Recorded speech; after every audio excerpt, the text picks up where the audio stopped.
At the beginning of the movie, we are taken back to 1050 AD during the conquest of Normandy by the Vikings. The Viking leader Gudbrand leads his men to plunder the lands as they come across an abbey. They discover a secret chamber, which the resident monks plead with them not to open.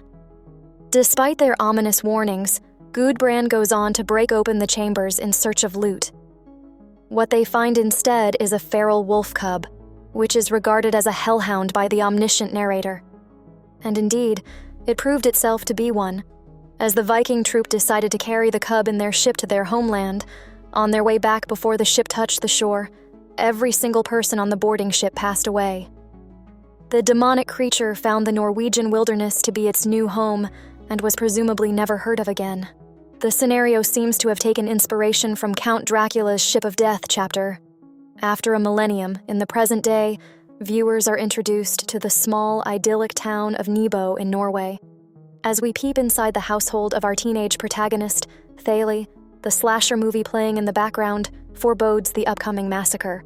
Thale had just moved to the small town from the capital Oslo with her family and is still adjusting to a new life. Her mother, Liv, serves as the deputy chief in the local PD, and her active duty career made it hard for her to spend time with her daughter or get to know her better. Thale has not been able to process her father's death, and her teenage mind finds it revolting that her mother has been able to find love in another man and is trying to move on. The relationship between mother and daughter is far from being a healthy one, as Thale's contemptuous dismissiveness has caused a rift between them. Thal shares a loving bond with her speech and hearing-impaired sister Jenna, as the duo promise to look after each other. Liv's new partner, Arthur, is a caring person who wishes to have a familial relationship with Liv's family, and although Thale is on good terms with him, she isn't willing to acknowledge him as her father. Thale gets an invite from her new classmate Jonas to attend a friendly hangout in the Bay Area. As an outsider, she finds it difficult to mingle with the local teenagers who pick on her. Jonas gets into an argument with the town mayor's daughter, Elin Gran, apparently over inviting Thale to the hangout, and they get separated. While returning to her home, Thale spots the duo in the forest fringes and sees them getting attacked by an unseen assailant. She rushes to help them, only to get knocked down herself, and sees a fatally injured Elin getting dragged into the darkness. Local PD rushes to the spot, and Deputy Liv is relieved to see her daughter unharmed, although she has suffered an injury in the shoulder. Upon questioning, Thale or Jonas are unable to recall what exactly took place, and Thale mentions a howling sound she had heard during the chaotic situation. The police recover a broken claw from the close proximity of the incident, although Aaron hasn't been found. Liv tries to identify the claw and matches the sample with online images, and identifies it to be from a wolf, and you don't have to be a taxidermist to find the scene nonsensical and hilarious. However, after Erin's mangled, half-eaten body is found in the forest the day after, her suspicions get confirmed that it might be the result of a wolf attack. Forensic pathologist finds it hard to believe that the viciousness can be attributed to mere wolves and suggests Liv contact an expert vet. Meanwhile, Thale starts having lucid dreams, visions of the dead Erin, and her senses start getting heightened. A mysterious, self-proclaimed creature hunter, Lars Brodin, checks on Erin's corpse in secrecy and visits Liv to share information regarding the case. He suggests that the creature behind the grisly crime was not an animal. It was a lycanthrope, a man-turned-monster, a werewolf. He states that the beast transfers its curse by biting other people, which can be broken only by severing the bloodline, by killing the last host of the curse. Brodin further adds that the beast cannot be killed using regular ammunition, and that only a silver bullet can take it down. Considering his suggestions to be the rambling of a senile person, Liv dismisses him. Before leaving, Brodin shares his address, lest she needs him in the future, and gives Liv a silver bullet. Thale's condition gradually worsens, and Liv remains mostly unaware of that.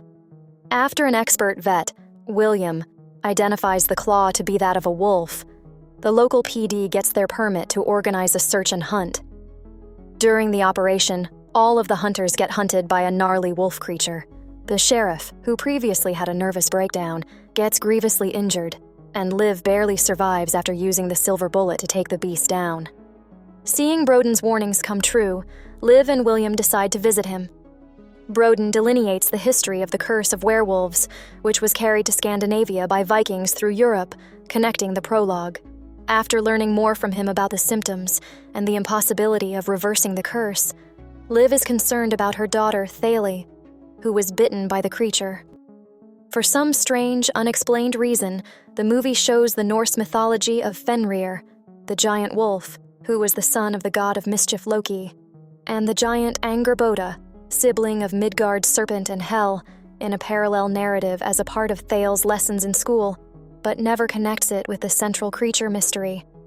The same night, Thale visits Jonas, and at the sight of a full moon, he transforms into a werewolf and kills him. The next morning, William inspects Jonas's corpse and confirms that the culprit beast is a younger one, further solidifying Liv's suspicion that Thale might be the newest victim of the curse. Thale tries to run off by boarding a bus to Oslo, but in the middle of the journey, the sight of the full moon once again causes her to transform. Unable to control her beast self, she slaughters the passengers left and right as the bus overturns. Liv, being the closest on-duty officer, inspects the area as William confirms that the DNA test shows the younger werewolf to be Thale. In her werewolf form, Thale visits her home and comes face to face with her beloved sister Jenna, who at once identifies her sister, possibly due to Thale's heterochromatic eyes visible in the beast's features too, but we aren't ruling out the possibility of sisterly love. Arthur attacks the beast and gets severely injured, but manages to outrun it, taking Jenna along with him. Unfortunately, due to his severe injuries, he faints and crashes at a downtown location. Thale arrives and causes carnage, killing multiple civilians. Responding to the alert, Liv arrives at the location with William and tranquilizes Thale, causing little to no effect. Brodin appears out of nowhere and rams his van into the beast. Not the wisest move, to be honest, which actually causes more harm to the human side of the conflict, and he gets himself killed by the werewolf too.